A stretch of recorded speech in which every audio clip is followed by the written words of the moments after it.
අනේ වෙද මහත්තයෝ මං කියන ඕන දෙයක් කරලා දෙන්න. මට මගේ කොළුව බේරලා දෙන්න. ගෑණිත් මාව දාලා ගියාට පස්සේ මට හැම දෙයකම හිටියේ මේ කොළුව වෙද මහත්තයෝ. මේක නැතුව මට ජීවත් වෙලා වැඩක් නෑ වෙද මහත්තයෝ. ටිකක් ඉන්නකෝ. කොළුව ටිකක් මම බලනකම්. මයි කොල්ලට මෙහෙම දෙයක් වුණේ වෙද මහත්තයෝ. මේ වයසක මා මැරෙන්න ගියේ නෑනේ. ඊට කලින් ඔය මට පොඩ්ඩක් පරිස්සම් කරන්න. මයි පුතේ උඹට බුදු සරණයි මයි පුතේ. උඹට හරියන්න ඕනි බං. නැත්තම් මං ජීවත් වෙලා ඉඳලා වැඩකුත් නෑ.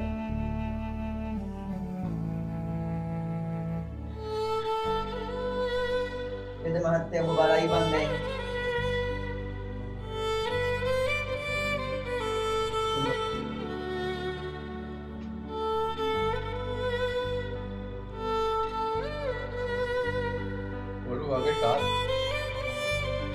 ඔළුව වගේ ලෙඩේ නම් දරුණ තට්ටේ තමයි තියෙන්නේ.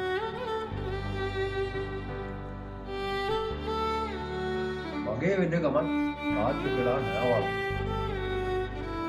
මට හිතා ගන්න බෑ කොළුව වගේ තාත්තේ. මේ වසංගතේ මොකද්ද කියලා.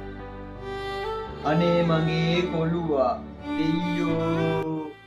අනේ වෙද මහත්තයෝ මොනා හරි කරලා මට කොල්ලා බේරලා දෙන්න. අනේ කොල්ලෝ උඹට මොකද උනේ මයි පුතේ?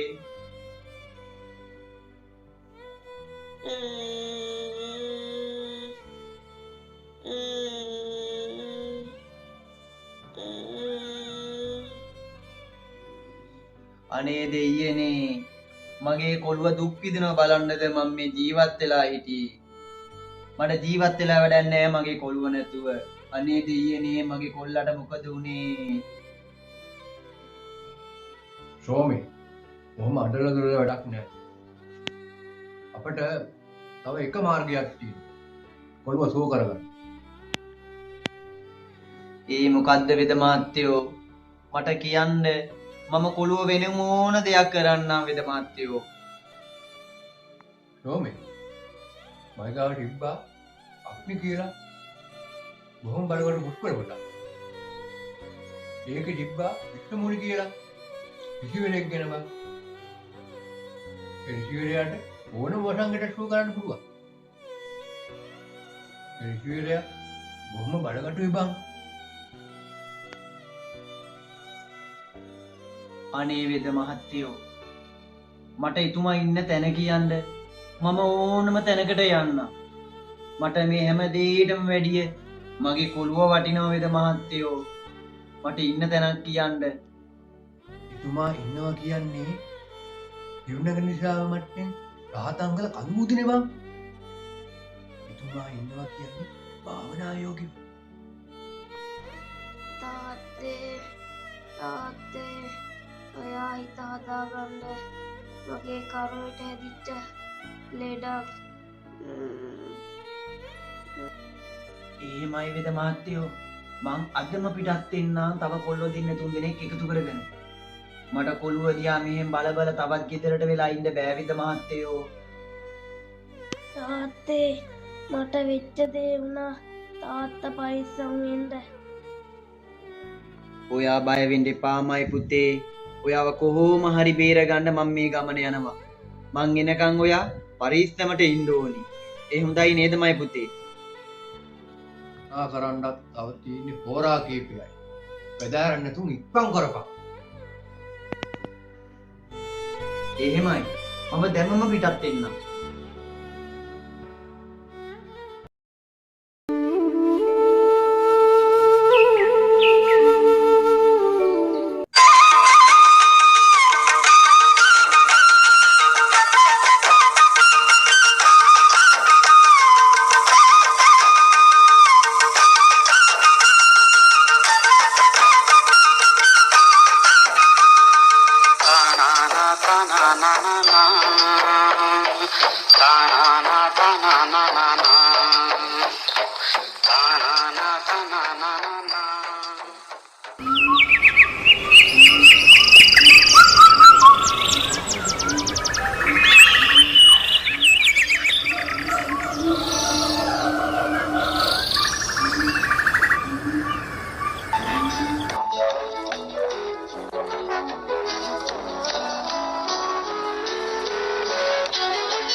දැන් නම් මහන්සි.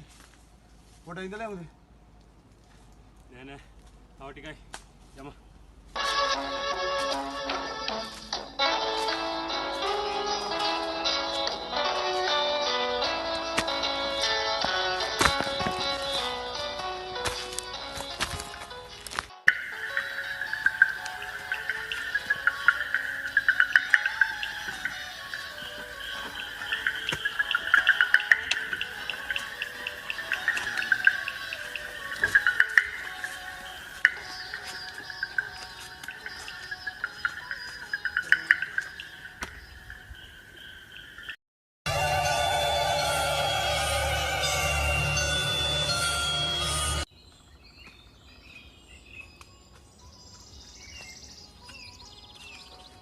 අපිට වෙලාවට යන්න පුළුවන් වේද? පුළුවන් බා. යමන්කෝ.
මේ වතුර ටිකක් බීලා මහන්සි.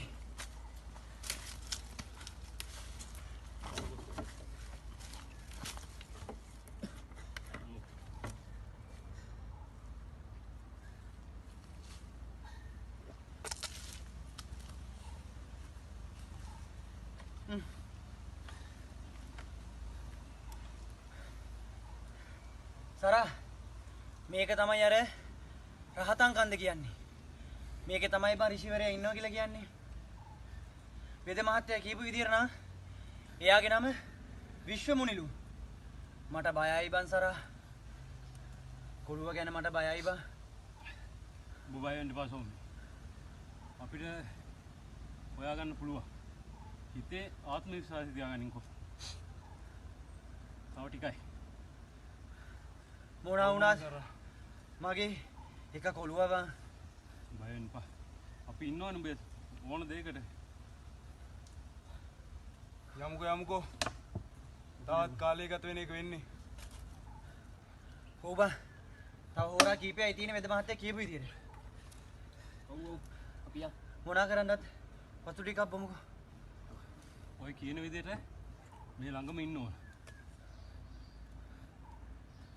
යමුකෝ. යමු. පරි වෙලා ගන්නද?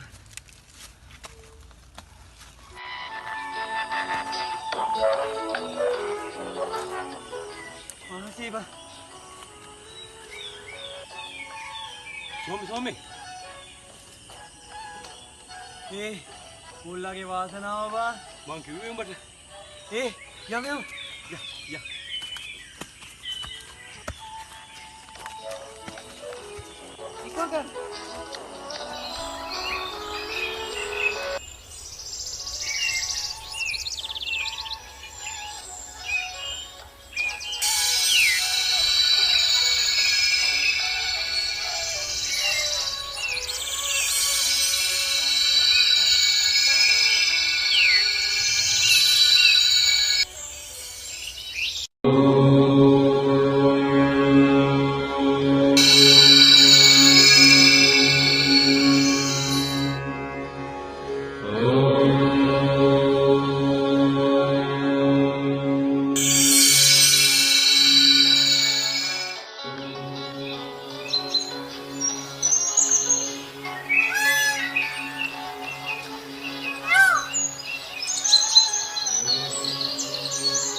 ඍෂිවරතුමනි, මගේ පුතා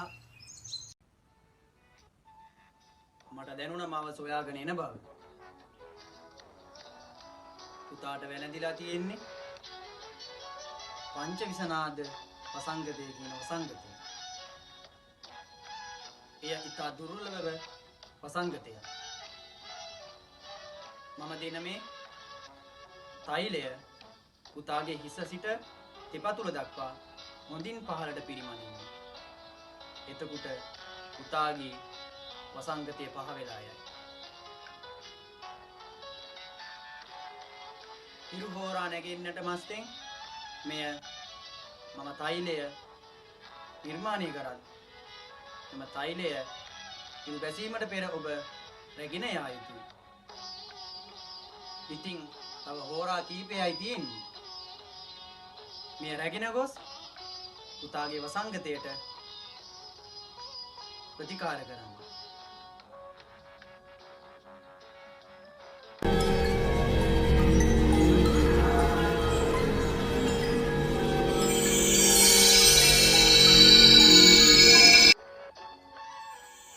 ඊට බැසීමට ඇත්තේ තව හෝරාවයි. ඒ නිසා ඔබ මේ රැගෙන ඔබගේ ඉස්මුදුනේ එක් තෙල් බිඳුව ගානේ ගල්වන්න. ඔබ හට සියලු දෙනාටම ඉක්මනට යා හැකියි. තවමත් ප්‍රමාද නොවන්න. එහෙමයි ඍෂිවරතුමනි.